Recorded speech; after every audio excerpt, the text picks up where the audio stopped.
नमस्कार. आपल्या सगळ्यांचे सोशल महाराष्ट्र न्यूज चॅनलमध्ये हार्दिक स्वागत. चला वळूया तर एका नवीन बातमीकडे. आजची बातमी.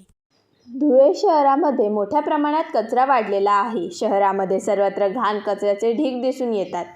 15-15 व 25-25 दिवस घंटागाडी येत नाही. या विरोधामध्ये राष्ट्रवादी काँग्रेस पार्टी शरदचंद्र पवार पक्षाच्या शिष्टमंडळाने रणजितराजे भोसले यांच्या नेतृत्वाखाली धुळे महापालिकेचे आयुक्त अमिता दगडे पाटील यांची भेट घेऊन निवेदन केले आहे व पुराव्यानिशी भ्रष्टाचार उघड केला आहे. धुळे महानगरपालिकेचे आयुक्त यांच्याशी कचरा ठेकेदार कशा पद्धतीने भ्रष्टाचार करतोय याचे सर्व पुरावे पक्षाच्या वतीने सादर केलेले आहे. आम्हाला या ठिकाणी सांगावं लागतं की कचरा ठेकेदार जो आहे अतिशय चुकीच्या पद्धतीने काम या धुळे शहरामध्ये करतोय. शासनाने त्यांना 79 कोळ्या घंटागाड्या दिलेल्या होत्या. त्याच पद्धतीने मनपाचे सुद्धा ट्रॅक्टर होते, पण आजच्या घडीला जवळपास 79 गाड्यांपैकी धुळे शहरामध्ये फक्त 22 घंटागाड्या सुरू आहेत आणि 57 घंटागाड्या ज्या आहेत त्या बंद आहेत. घंटागाड्यांचे चाकं चोरीला गेलेले आहेत, ट्यूब चोरीला गेलेले आहेत, बॅटरी चोरीला गेलेल्या आहेत. त्या अक्षरशः भंगार झालेले आहेत. त्याला सर्वस्वी कचरा ठेकेदार जबाबदार आहे. त्याच पद्धतीने बिलाच्या संदर्भामध्ये सुद्धा मोठा भ्रष्टाचार कचरा ठेकेदार आणि मनपाचे काही स्वच्छता निरीक्षक करीत आहे. याचे सुद्धा पुरावे आम्ही आयुक्त मॅडमकडे दिलेले.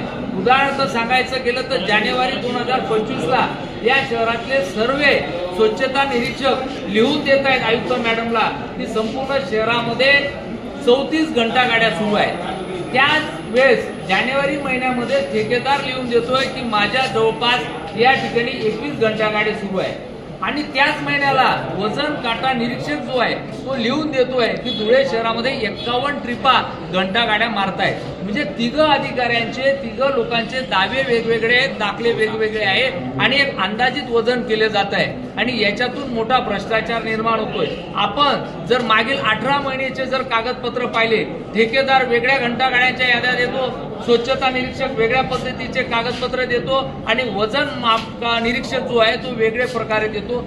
तिघांचे अधिकाऱ्यांचे दाखले वेगळे, आकडे वेगळे, म्हणजे कागदावर ओपनली भ्रष्टाचार या ठिकाणी चालू आहे. माझी आपल्याला विनंती की आपण मागील 18 महिन्याचे कागदपत्राची जर पडताळणी केली तर दर महिन्याला जवळपास 50 लाख ते 70 लाखाचा घोटाळा कचरा ठेकेदार या ठिकाणी करतो आहे.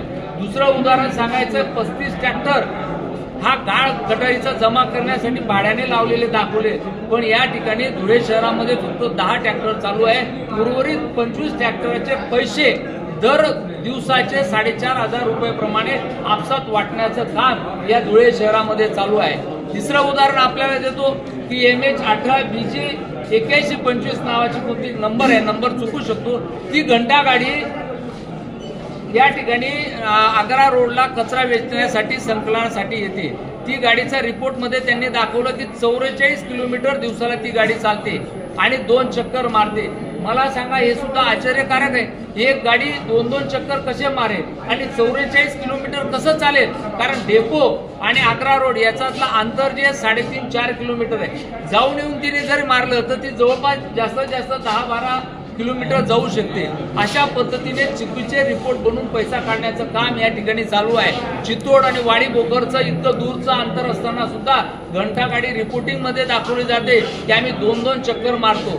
डेपो आणि वाडी बोकर, डेपो आणि चितोड याच्यातलं एवढं अंतर आहे की तेवढं 2 वाजेपर्यंत जरी कचरा जमा करण्याचं काम घंटागाडीने केलं तरी त्या ठिकाणी त्याचं एकच ट्रिप होते, तरी 2 ट्रिपा दाखवले जात आहे. हा ओपन भ्रष्टाचार कचरा ठेकेदार, काही स्वच्छता निरीक्षक या ठिकाणी करतायत. आम्ही विनंती केली की चौकशी समितीने नेमावी, त्याला दंड आकारण्यात यावा आणि जे स्वच्छता निरीक्षक चुकीचे दाखले देत आहेत, कोरे चुकीचे दाखले, डुप्लिकेट बनावट दाखले ठेकेदाराच्या कॅबिनला पडलेले आहेत, यांच्यावर त्वरित निलंबनाची कारवाई व्हावी अशा पद्धतीची मागणी आम्ही पक्षाच्या वतीने केली. बातमी आवडल्यास चॅनलला लाईक व सबस्क्राईब करा व दररोज अशा नवनवीन बातम्या पाहण्यासाठी चॅनलला फॉलो करा. धन्यवाद.